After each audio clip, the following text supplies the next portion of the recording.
Welcome to Marketing O'Clock's Ripped from the Headlines, a deep dive into what's going on in digital marketing right now. And today's topic is 2019 digital marketing predictions. For our first episode, we wanted to get our predictions on the record just to see how wrong we actually are by the end of the year. Yeah, or maybe we'll have a few right. I think we should have, some. We're going to be at least 50-50, right? Yep, and it's an open invite as well for you to come back here a year from now just to see how we did. We'll recap it next year and more predictions. I'm scared coming for your that. way, 2020. That'll be fun. All right, let's get going. First off, the pros. What good we think might happen here in 2019? And first off, the prediction that we have is that the responsive ads that are out there today are going to continue to rise. And that's one thing that, at least with me in 2018, was one of the biggest boons that we had, was just the ability to make ads so much simpler, right? And if you're not sure exactly what a responsive ad is, it is a dynamic ad. It's an ad that doesn't conform. And you can have, it could be a display ad where instead of having 12 different sizes created by your creative team, you can put up an image and mix in text and description, headlines and links, and see what actually works. And so I think 2018 was actually huge for responsive. And I think it's only going to keep going for 2019. Yeah, I think so. I think there was a lot that kind of already happened, and they worked out maybe some of the bugs with some of the things. And we're going to start to see major improvements this year in 2019. I'm declaring it year two of responsive, I guess, because last year was probably the year of responsive. Part two. Yeah. All right. And so Jess, what was your favorite responsive format in 2018? I would have to go, if I'm giving out awards here, I would go with Facebook's dynamic creative, just because Facebook ads as a bulk editing tool sucks, right? It's never easy to copy things. It's not that it's difficult, but it's kind of cumbersome, I guess, if you will. And I've, to create multiple iterations of the same thing, the same ad, and change one thing isn't as easy as it is in something like, say, AdWords Editor, which it's still called, by the way. So I'm going to go with Facebook for sure, because it just gave you a way to test a bunch of different variations of something with just the creation of essentially one ad as far as user experience is concerned. Yeah, and Facebook really spearheaded that dynamic display, right? That dynamic aspect of it, where we just saw Google catching up with RDAs. There's a great video of Jess and the team that we have on the Cypress North blog if you want to see more about that. And we actually have one on Facebook Dynamic Creative as well. So if you want to learn more, we'll put it in the show notes. And yeah, I think that Facebook was definitely my favorite in 2018, but it's also really late in the year. Google came out with those RDAs. So it's not really kind of a fair fight there. That is true. So probably more to come this year. Would you say that you've had any issues that you've experienced with some of these responsive formats? Well, the only issue that is out there to me that has had a huge impact is it's easy to get stuck in the fact that you just stick with responsive, right? It's easy. And that's my issue, is how amazing the technology is, right? That you really shouldn't be beholden to something just because it's easy. So, the more we see clients having responsive, it's like, let's test this instead, or this instead, and this instead. And you can still actually make better traditional display ads if you can have an animated GIF ad and a set of those. So responsive isn't an end-all be-all. It's definitely, though, something you want to make an ad quick. It's for an event that you're not going to use all the time.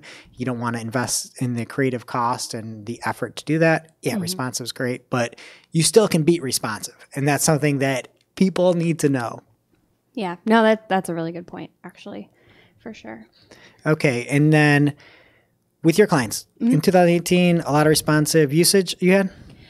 Definitely. I think depending on when the technology was released for different platforms versus, what new campaigns, say, I was spinning up, sometimes it was more of an afterthought, like, oh, they just released this, we should, try it. And it was more about adding it to an existing campaign. But I definitely found, to your point about things being easy, or even for, short-lived campaigns that aren't coming back, I used it, almost I don't know what the word is that I'm looking for, almost entirely. I guess that was like my first, now when I'm setting up a new campaign, it's my go-to ad format on any of the platforms. That's where I start, even with search ads, pop in there, make sure there's a responsive search ad on Google, and then go from there and build out everything else. Yeah, totally. It's a great starter, right? You know, figure out what the messaging is that works, refine it, keep testing, and then again, you can take those learnings that you get and turn them into just regular old search ads or an awesome looking display. Yeah, and I don't think we can emphasize that enough, is how great this is as a testing tool, for sure. Yes, and quick fix and really one-offs. Great for that, and not in cutting back that capital for that cost for the design. Okay, so that was our first prediction, more responsive and dynamic responsive as well. Second prediction, there'll be video everywhere. And in 2018, we saw the launch of YouTube coming outside of YouTube and ads for the first time with Outstream ads that Google launched. And we've seen some other really cool progression with video where the Facebook Creative Hub now gives you the ability to turn imagery and text into videos. And these are high level videos. These aren't, you know, run of the mill stuff here. So we're anticipating even more video, and then again, more video outside of some of the standard elements like YouTube, off of YouTube and onto the Google Display Network. So how much video did you use overall in 2018? I would say that I went from 0 to 60 with some clients in 3.5 seconds. What's good for a car? Yeah, 3.5 seconds. I mean, my car probably would get there in 60 seconds. I think it could easily go up 1 mile every second. So that's really good then, 3.5 seconds. I think it's like golf. The higher the score, the better. Opposite. I just totally froze. That's opposite, right? Yeah, that's a joke. Wow, you threw me. I'm like, no, Greg, you're not right, I don't think. And I don't know sports. Yeah, so in all seriousness, yes, I think 2018 was the year of video for a lot of my clients and even clients that did not have video assets. We were able to create video ads for them, which was awesome. And like you said before, it's not just especially on the Facebook side of things, it's not just kind of like an animated PowerPoint where you're turning non-video into something animated. It's real actual video using, just a few assets of your own that could be images and applying some text. So yes, the answer is yes, a ton of video in 2018. What about you? Was there a video breakthrough that was, the best thing that you saw, or one of your favorite things that happened in video this year? Yeah, I think it's something that would really benefit Google, and it's what Facebook did with their Creative Hub for turning those static images like we're talking about and text into video. It's a no-brainer now to make video on Facebook.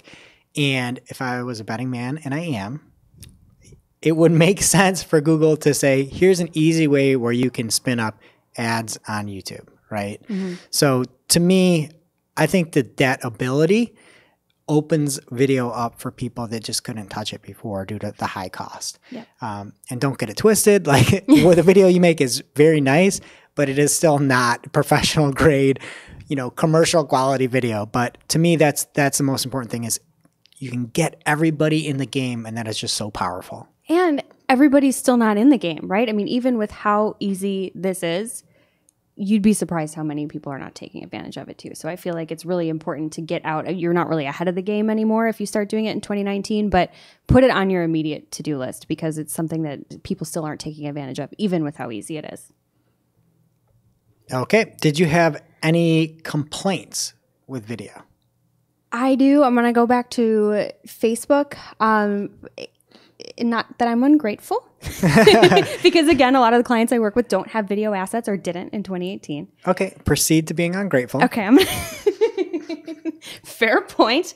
So yeah, I'll be a little ungrateful. I think that sometimes, and definitely so here, things can be too simple. And if they're oversimplified, they're trying to make it super easy for, maybe somebody that's not really digital savvy but wants to have an ads presence on Facebook to create a video. I felt a little bit limited in some of the stuff that I was able to do, which again, go cry, right? Because, I'm a professional digital advertiser. Maybe I should get a real video made, but in some cases you can't. So I think it would be really, really nice if Facebook could give us a little bit more leeway with some of the things. Their templates are really, really nice, but they're a little bit limiting. And also limiting still is YouTube targeting. It's still a little bit simple for me. I would love it if they would give us more. Agree 100%. So on to our third positive prediction for 2019.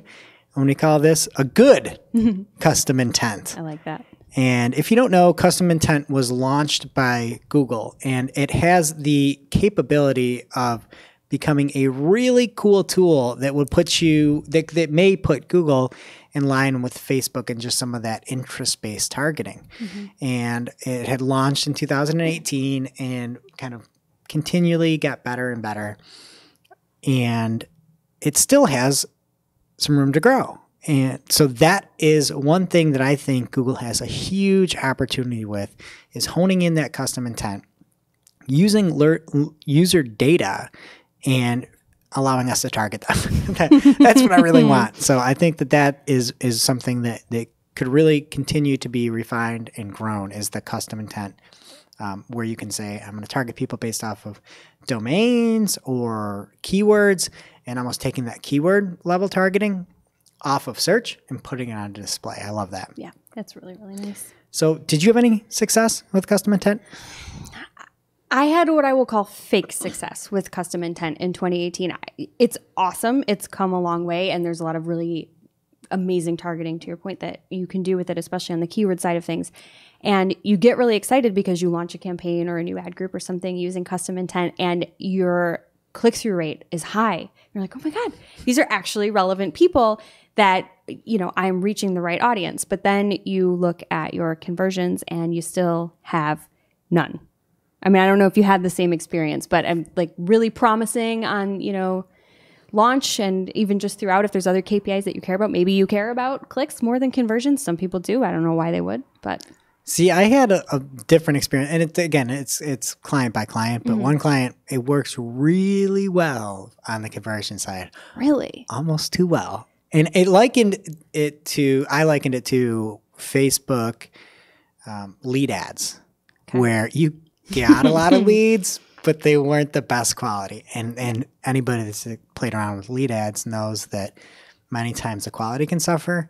For custom intent, I actually could get a lot of conversions on some B2B clients, which was really nice, but the quality of them wasn't as great as what we get with traditional search. So to me, that's where that growth can really happen, is making sure it's all quality. And we did a bunch of stuff. We killed off mobile to get there. We killed a ton of different placements off. We put in a ton of different specific parameters to get it down. So with the right success, with the right, massaging it the right way, we could get some conversions in. Fair enough. Okay. So room to grow in 2019, obviously. But Greg, you've been using custom intent, or at least trying to use it since it first came out. If you had to grade its improvement from the first time it was launched until, let's say, about where it's at now on a 10 scale, what would you give it? Wow. I mean, that's a tough one because it was at a 0 and it's now like a 5. So, that's still like infinite improvement. So I'll give it like an 8. Okay. An 8 out of 10. It was really bad. And when it first launched, all you could do is go off at your specific, like topics or whatever. We didn't use it because it sucked. Yeah. And then you could start putting in your own keywords, and you could get outside of the box of what options you had. And then you could start putting domains in.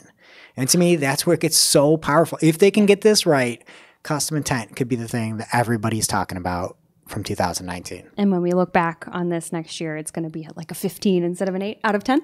Yeah. Oh, look at this. Back on April 5th, they stopped custom intent. Great prediction, guys. That's a joke. That's from you said when we look back. What? Okay, yeah. I forgot that we were in the future. I was like, no, it didn't. Future. That's a message from the future. Well, if that happens on April 5th, then I no longer believe that you are here right now in real life. You are a time traveler. I'm going to go to the local gambling parlor. Do they have those? Gambling parlor? A casino? Oh, that's what they're called. Okay. I get it. You're a time traveler. You're from some. I'm just like failing at picking up on your jokes today. Okay. That's it for the good. Next up are the cons. So what's lurking ahead for marketers this coming calendar year? What you got? All right. My number one con coming to us marketers in 2019 is less control. We saw that big time in 2018 where we lost even exact match for paid search campaigns. R.I.P. R.I.P. exact match. In peace. And in case you weren't privy to that information, exact match is now, it has variance and intent-based matches, and there's just no exact match.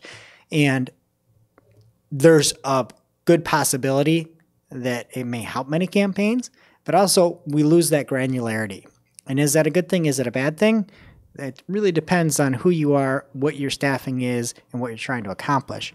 But I think that there's going to be more of that coming forward, that, you know, we will lose some of these really granular controls that we have, and we're just going to have to submit to the robots. Sad face. All right. So what was the best machine learning or artificial intelligence ML/AI improvement that you saw in 2018? I am going to go with automated bidding strategies on Google because they're actually working now, and kind of like custom intent. But didn't you have those before 2018? Yes. They kind of sucked though. Like we would try them once and we'd be like, no, Yeah. stay away from that. And this is a perfect example of relinquishing a little bit of control, but obviously you don't just flip something like that on and let it go. It's definitely improved a lot in 2018, and it's something that I use probably more frequently than manual bidding at this point. Again, not for everybody. Definitely check your stuff out and keep on top of it, but that would be my vote. What do we got here? So that was the past. Let's talk about the future. Most promising automation going into 2019. Can I cheat? Sure. Okay. I am going to go with Google's new pay for conversion model. And I like that because you actually only pay when there's a conversion. You're not paying per click. And I think that it is technically automation, obviously. Mm-hmm. The reason I like it is because usually Google doesn't do this, right? But they're banking on themselves to be good. And they're saying that we have the option to give people clicks. What if we can get conversions better? Could it make us money? And I like that. I like that thought that you just say, yeah, we're paying for conversions. So that's my main, I guess, best automation is pay for conversions. Yeah. And you've been talking about that like every day. You probably talk about it in your sleep. I won't shut up about it. It's That's okay though. It's exciting. They're paying for conversions. Yeah. I mean, why would you're paying for conversions? It's great. It's great as long as you get conversions. And if you don't, Google doesn't make money. So why wouldn't it work well, right? Well, I can tell you why.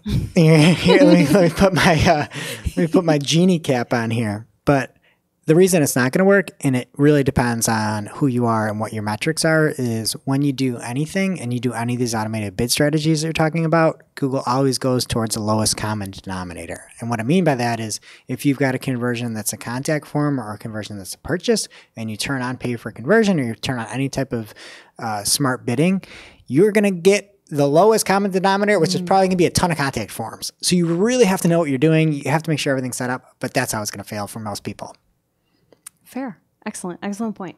Okay, I will put my crystal ball down now. And Jess, with all of this automation, should marketers be worried that machines will take over their jobs?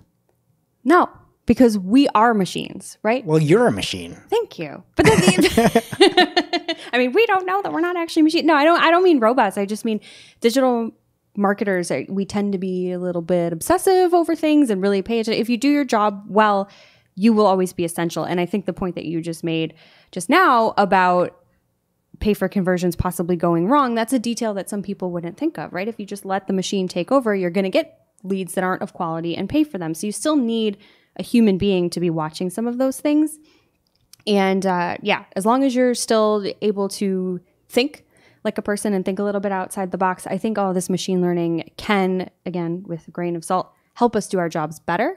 but I don't think it's going to take our jobs, at least not before you and I retire. There's always going to be something new that you still have to do manually for a while. We're just going to have to evolve a little bit in what we do as things change, but I don't think our jobs are going away. Yeah, it's almost like you're a conductor in an orchestra, and you just all of a sudden got way better people, like these robot violinists, right? And you're like, yeah, it's your turn now. But I think the tools are really great, but they still need that oversight, that insight to actually get the most out of them. So I'm completely with you. They're really helpful, but they are definitely not replacement level for humans. No way. No way. Well, maybe for some humans, not for us. I was going to say good humans, not for good digital marketers. All right. And then our next con that we have predictions of coming in 2019, the pushback and hesitation on Facebook and other ads. In case you live under a rock, Facebook had some big privacy problems in 2018. We saw a lot of articles of folks in ad agencies saying they were through with Facebook. We saw people question whether or not Facebook had their users' best interests. We saw Facebook stock plunge. We saw daily active users drop. And we think it still may be coming in 2019, that the fallout is not yet done. So people may continue to move away from Facebook ads. So Jess, did any of your clients pull back on Facebook ad spends due to privacy reasons? Not a one. Not a one. In fact, it's really interesting because there's been a lot of buzz about it, and we've talked about it several times on our show. And I really haven't even had a client express concern or even ask, never mind push back and say, no, I don't want to spend on this platform. So that's a good thing for us. Lots of work to do. Yeah, the only real conversations we had about this is, at least I had, because we work on different accounts, is, are people still going to use Facebook? Because it's like, hey, is the audience still going to be there? So that was more of a selfish thing. So that was really it that I had. Yeah, that's a good point too. But even that, it's not about, it's about the privacy, but it's like a secondary, it's like a side effect of the privacy issues. So is there a silver lining then to all of this? Bradley Cooper. I'm picking up on a joke, and I should say something about, oh my God. Jennifer Lawrence? Thank you. I was going to say Jennifer Hudson, and I'm like, that's not right. And J-Law is one of my favorite people, and I totally this decaf should have caffeine in it. I can't today. Yeah, so to me, I think that the silver lining in all of this is that many times you need one big check to kind of get everything else in line. And to me, this was that huge privacy check for all social networks. And as hurtful as it might have been to Facebook, users across the board, there's like never been a better time to have any privacy on a social network than right now as to that fallout. So to me, that's a silver lining. And then I guess silver lining part 3, which I don't know, is that, who else was in Silver Lining? Robert De Niro? Robert De Niro, yeah. Yeah, so the Robert De Niro of all this is the fact that there are people out there that are moving away from Facebook ads, as we saw a few weeks back in a WTH segment we had. So people are moving away from there. Maybe the prices are going to go down. Ooh, or just, yeah. All right. I was going to say, or up. That doesn't make any sense. I have nothing to say. I need to just stop. All right, Jess. What is the worst thing to come from all of this privacy shenanigans? So, no one's even talking about this either, so I'm going to talk about it. They took away a lot of our targeting options as far as audiences go, and I understand they don't want you to discriminate. That's fine if you don't want to exclude people, but what if I want to just target people in a certain income range? Like, let me just do that. I have an answer for you. You can't. I know. And that's, that's just an example of, some of the many things, some of the things that they took away. I was actually very surprised, and I should have wrote one down, but there were some that just seemed like there's no way we were violating anybody's privacy by having this type of information. But I guess, what do I know? I don't care. I put all of my information out there. So yeah, and in case you don't know about some of the options, Facebook had the best targeting options ever. Yes. And in case you're going to tell, that was past tense, as there's just, it's fine now, but it's nowhere near as powerful as Facebook used to be. No, and I just thought of an example. Job titles. You can target certain job titles, but not synonyms for the same job anymore, because those were in some way, like some of the job targeting stuff that I had in the past had to be overhauled. And those campaigns, I'm sorry, they just don't work as well anymore. I've turned them off. All right. So our next con prediction for 2019 is that we'll see more declines in organic traffic.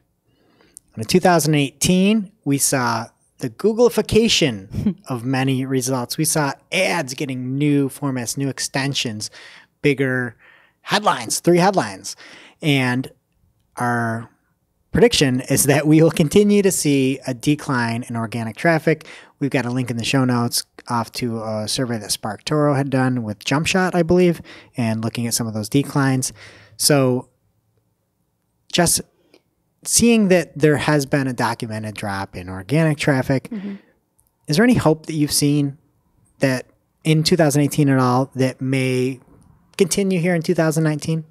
Yeah, I think so. And it's something, again, that we've talked about on our show quite a bit when we bring you the news every week. But Google's made a lot of changes. I know it's not necessarily true organic, but a lot of changes to their Google My Business offerings. And they've been helping businesses on the local side a lot from it's not really, not everything necessarily goes to your site. So that's maybe a different can of worms. But they've added a lot of new features and functionality and support for business owners right within, to manage their presence right within the SERPs, which I think is going to be huge in 2019, even more so than it was in 2018. So that said, with organic on the decline, big question for you, Gregory, should all brands now be doing PPC? Big answer. No. I don't make universal claims. I tried to get you. You've worked with me for a while. Have you ever said any universal claim like that? Never. Okay. Other than the one you're making right now, that you don't make them. That is you caught me. You sly fox, you caught me. So I would never say that everybody should be doing paid search.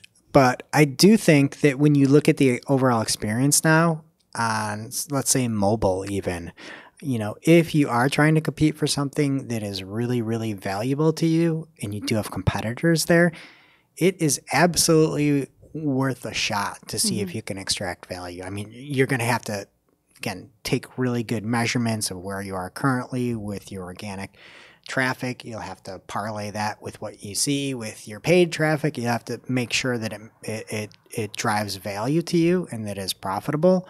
But it's kind of what people need to think of, that paid ads, again, we talked about this a few weeks back, that there was a Medium article out there about the fact that 50% of users didn't know a paid ad was a paid ad.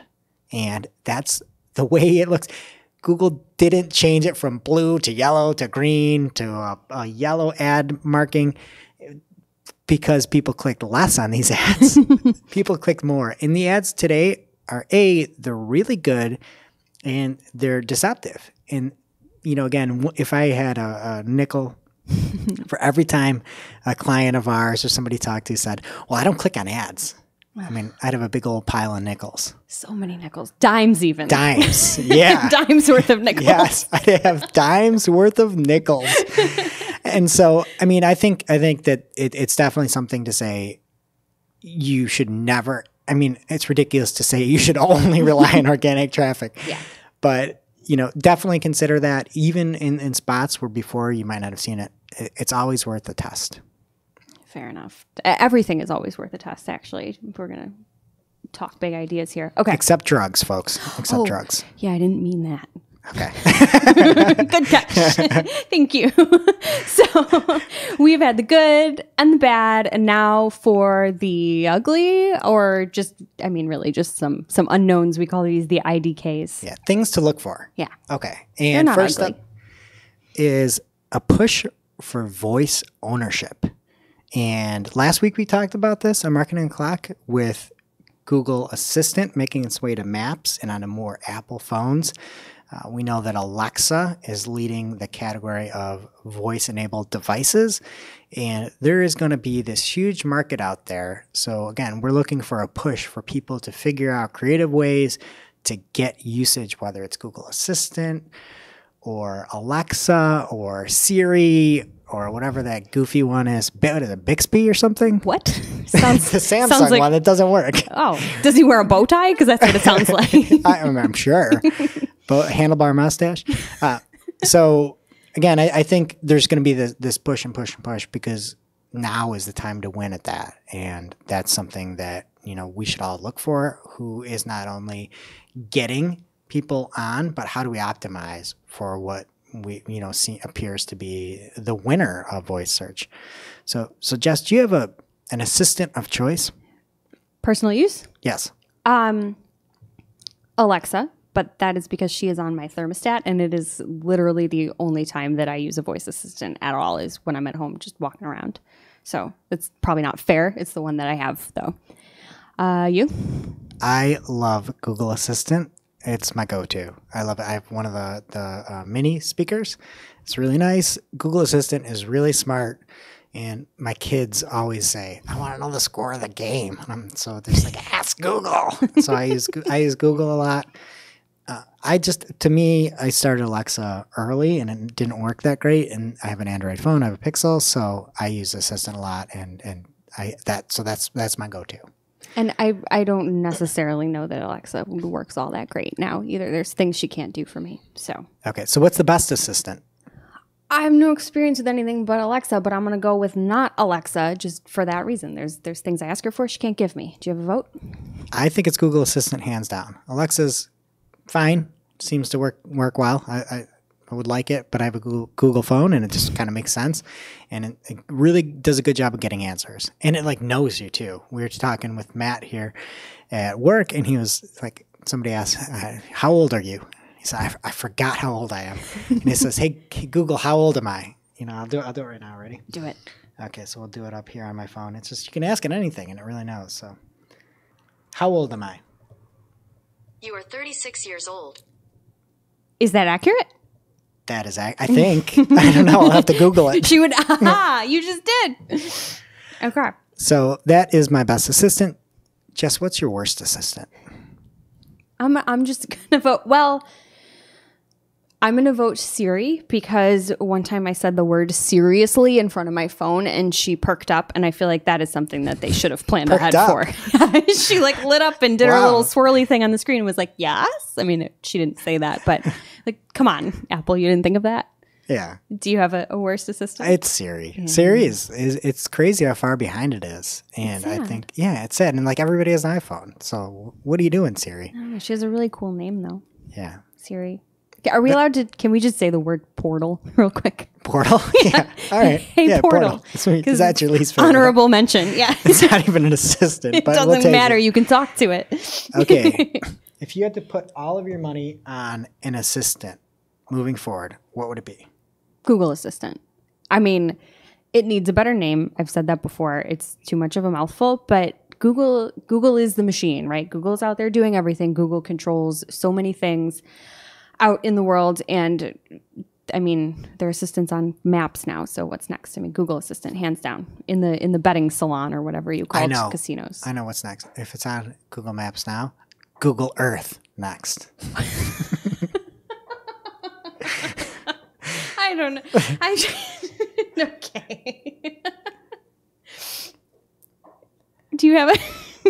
I feel like I want to just sit on that for a minute because that was awkward. I didn't know what to do with that. You're a betting man. You've said it before. Put your money on an assistant. I'm putting it all on Alexa. No. Yes. Really? Yes.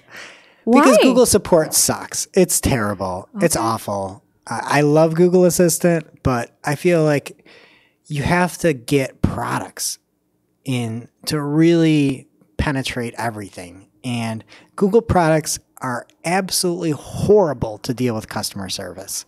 So I think Google has the best actual assistant now, but they just have zero idea how to make a product if you ever, accidentally bought Google Drive once. You have to go through all these Hangouts and try to talk to these people, and nobody has a clue what's going on. And then they killed off Hangouts. I don't even know how you could possibly do anything successful when you deal with customer service for Google. So I think because it is going to be product based, that's really going to drive this. And Google's product support is absolute 0 out of 10. That's why I'm putting all my money on Alexa. That is a very nice point. Looks like we switched teams at the end there. Yeah. All right. So next up is the big question with AMP. AMP up or AMP down? And what we saw in 2018, one of the big trends with AMP was people removing it. People removing it because it didn't work well. The thought with AMP was that it would help boost your presence in the search engine results pages.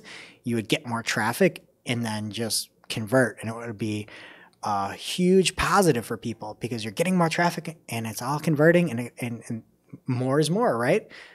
Yes. Not in this case, because what would happen is many times the lift was negligible, if any, and then because it is a lesser experience on many of these AMP pages, the conversions just plummeted.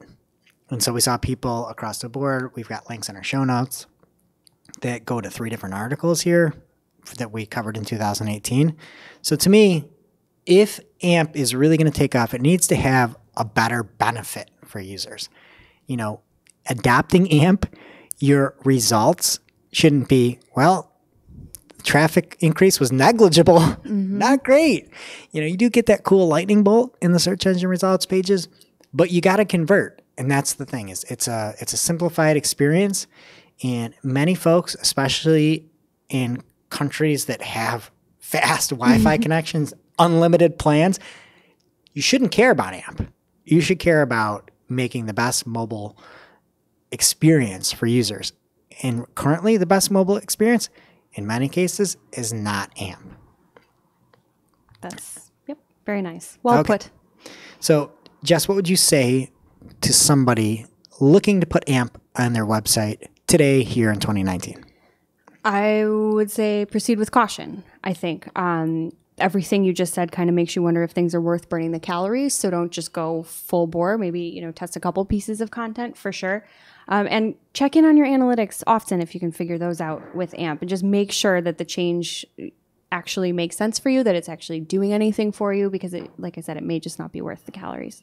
Yeah, and another thing is, it's not like an on-off switch for the entire site. Right. You can say, hey, I've got this blog, and I want to try to increase the presence in the search engine results pages. And I want to have that little lightning bolt and see how it works. And blogs might not be huge conversion pages for you. So you might say, hey, any of these products I'm going to keep with my awesome mobile experience.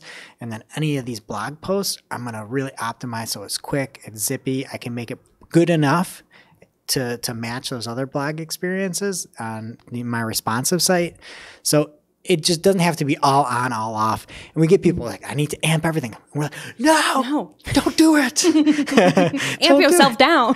Yes. So yeah, it does. It's not all or nothing. Fair enough. And how do you think, if at all, AMP can actually flourish here in 2019? I think that it needs to have a bigger upside for marketers and webmasters in general.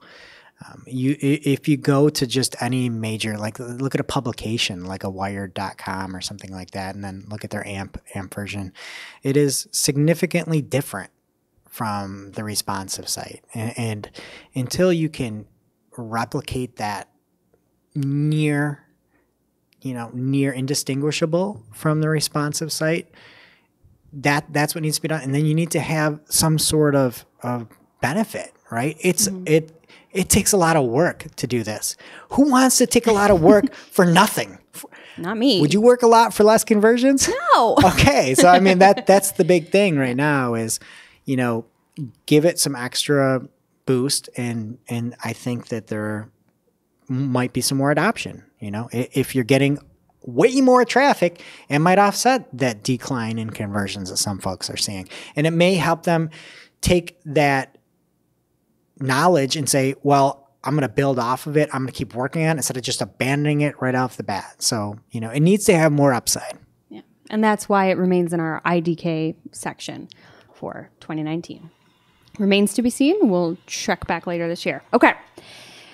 Next segment, wish list. So we made our formal predictions on what we think is going to happen, and now we just have a wish list for 2019. So Pretty Please Digital Gods with a cherry on top. What do you have first, Greg? My first wish list item is that we see more pay for conversions. In case you didn't listen to the entire podcast, you just tuned in, you just flipped over to this channel. Fast forward. I love the pay for conversions idea. And we've seen glimpses of it. We've seen CPA bidding where, even on Facebook, you're paying per impression. I love it when you're actually paying for a conversion. So my wish list is to keep that going and bet on yourself, right? Bet that you can get conversions and you can do it in a way that's still going to be super profitable. I love that. I want to see more pay for conversions. And I'm just talking to you, Greg of 2020.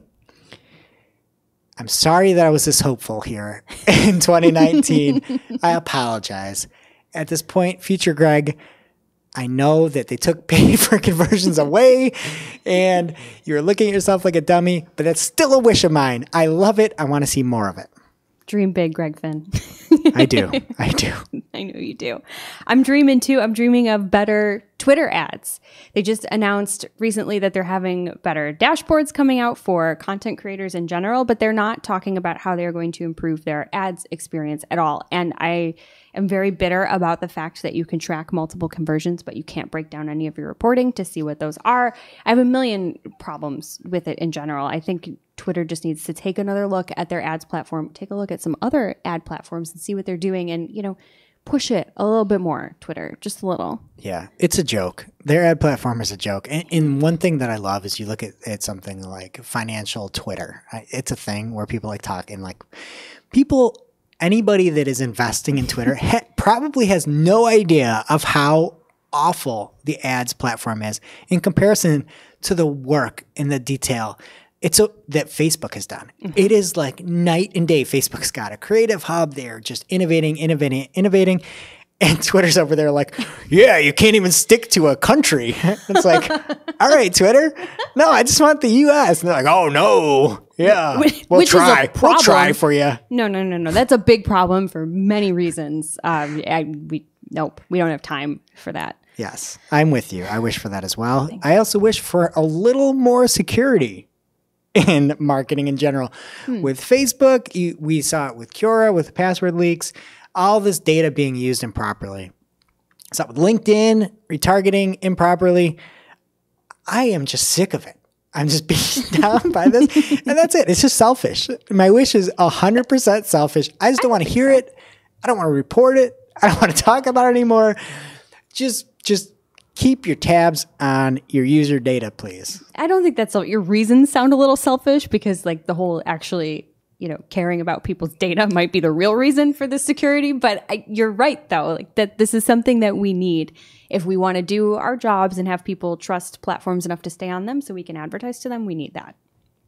So I'll give you an amen there. I am hoping this year, dear Santa, for responsive search ads on Bing. Now, this is available for some folks already. You have to use the Bing Ads API in order to leverage it, but it's not available for everybody, and it's obviously not available in like Bing Ads Editor, even the online interface, just to go in and make them. So they say this is coming this calendar year, 2019. Bing has said that, but until they actually do it, we are wishing. And can I make an amendment to your motion there? Yes. Okay. I would like to make an amendment that you hope a working responsive search ads for Bing comes in 2019. And that is one thing as well. I know it's slated for Q1 2019, but that is a lot of times we see a little catch up being played. Mm-hmm. But having that machine learning and artificial intelligence to make it work, take your time. Yeah, no, you're right. Come in 2019, but take your time and make it work. Yeah, you're right. Okay, that's an excellent caveat. I'll give you that. Okay. Next up, I wish in 2019 that we could take a time machine or maybe a time reversing portal back to early 2018 and we could get exact match for paid search. I'm so nostalgic for those days. Yes. They're not even that long ago. And we'll have to make a blog post on this. I keep saying that I will, and we never get to it. But it can just be called accurate match or something, like precise match, like something so that Google doesn't see a huge revenue loss.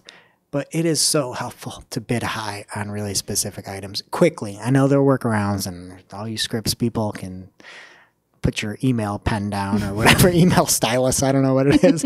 Stop typing. Yeah.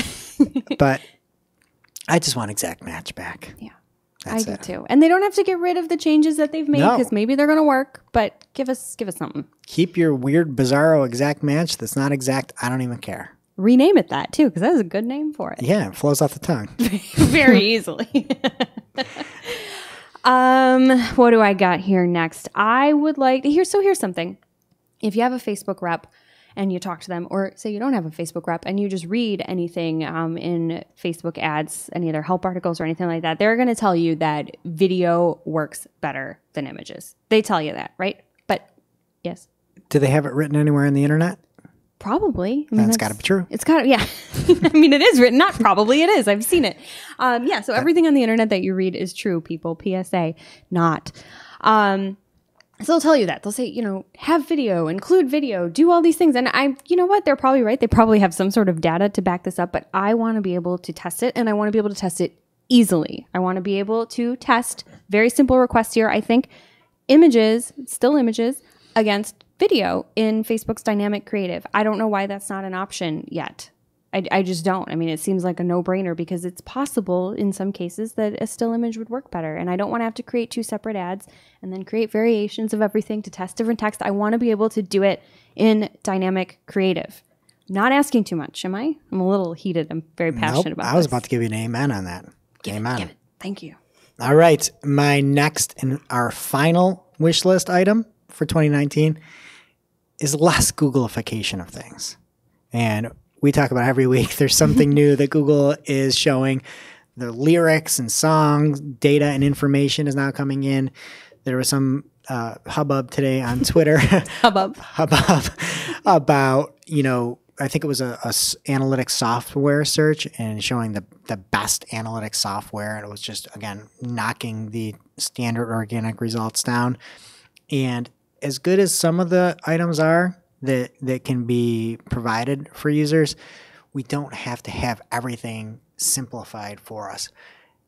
Google is still a search engine, and I just love results. And I just don't I like results. And maybe I'm old school on it, but to me, it's much more of like a aggregation of the internet. And I don't want to see your hypothetical logos of top analytical software. I want to see something else. I want to see other people out there giving reviews on it. I don't want you all the time. And that is my message from you, Google. It's not you, it's me, Google. And I don't want you as much as you're doing right now. I'm kind of with you, though. I want to see Let's Sing It compete with AZ lyrics every time I search for song lyrics. Which is often. Wow. Deep cut there. Oh, my. Yeah, sorry. I'm nostalgic. I'm in a nostalgic mood because you talked about exact match. Okay. Next up, and this is just for fun, or last up, I should say. Again, just for fun, what from 2018 is going to die hard, or what do you at least wish would? And I want to go first. Okay. And I stole this from Granted. you. Thank you. We didn't have to flip a coin or anything. I feel like I stole this from you, but you've had a great impact on me and the way I feel about this. Stories everywhere, AKA on LinkedIn and in silly places where they don't need to be. I feel like it's already died because people haven't been talking about LinkedIn stories since they were announced, but I want them to. There's a place for them. What do you think about those new stories on gas station TV? Gas station TV is actually, I learn a new word every time I pump gas. I'm okay with gas station TV, actually. I'm really into it. That is a place where stories can stay. All right. So my wish that of something that could die hard is AMP. And it's mainly just because it is such a big undertaking, and having that conversation with clients and then trying to justify the cost of something that probably isn't going to work is annoying. And so in its current state of affairs, I'm saying AMP. AMP in its current state. That's my qualifier. Fair enough. Okay. I'm going to go with fakeness. So, yes. Oh, Finstas? Exactly. Finsta, there should not be words for the fake version of something on the internet. That's how you know you've gone too far. That is the gas station TV of the internet. I don't know if that makes any sense. Wait, I thought you liked gas station TV. I do. I don't know what I'm talking about anymore. But really, like gas station TV, it's at least real content. You go on Instagram and now you can't even trust that somebody's not a Finsta, fake Instagram account, for those of you that didn't get schooled on that with us last week. But yeah, this was the review. This was the year of fake reviews, fake profiles, fake news, fake everything. Fake SpawnCon. SpawnCon, Fake SpawnCon. which is like my favorite thing. Yeah, We that's had pretty a good. nice chat about that, but just get rid of it. Just be real. It's the internet. It's the one place you could be anything you want. You should be yourself and be real. Wow, that's an interesting argument. It's the one place you could be anything you want. So all those choices you have, be yourself. Be yourself. Gas station TV. All right. And my next up of what I wish could die hard, or not what I wish, what will die hard. I wish the AMP in its current state would die hard. That's why I said what I wish. Yeah. But in reality, what I think will die hard is bid management tools. And Jess, you alluded to it earlier. For many folks, unless you have massive localization issues, don't need bid management tools anymore. And that's got to be scary for some of these folks, because the bid methods that many of these networks are putting out there are awesome. They're just great. And who do you trust more? Google's machine learning with their own network that they run all the time, and now it's paid for conversions, or some other outside party? I know who I trust. Yeah, definitely not the outside party. Yeah. It's one of those rhetorical questions, people. Absolutely. But I'll answer it anyway. And it is not those folks. So that's who I think will die hard in 2018 is bid management companies, because we keep seeing everywhere except for Twitter, to give them credit for staying put as the world's worst ad platform. A for consistency. Everybody is continuing to make it easier for marketers with that machine learning and artificial intelligence. And we don't need outside help for most platforms. All right. And with that is what we are predicting and wishing for here in 2019. And if you are listening to us right now, consider this a warm invitation for a coming show 12 months from today, where we're going to look back, judge, and critique everything that we talked about here for our predictions of 2019. I am really excited for that. Until then, remember, you can head over to marketingoclock.com. You can read a detailed blog post on everything that we talked about today. We've created a written up version of this lovely show for you so that you can read through all of our predictions. Absolutely. And we will see you next week.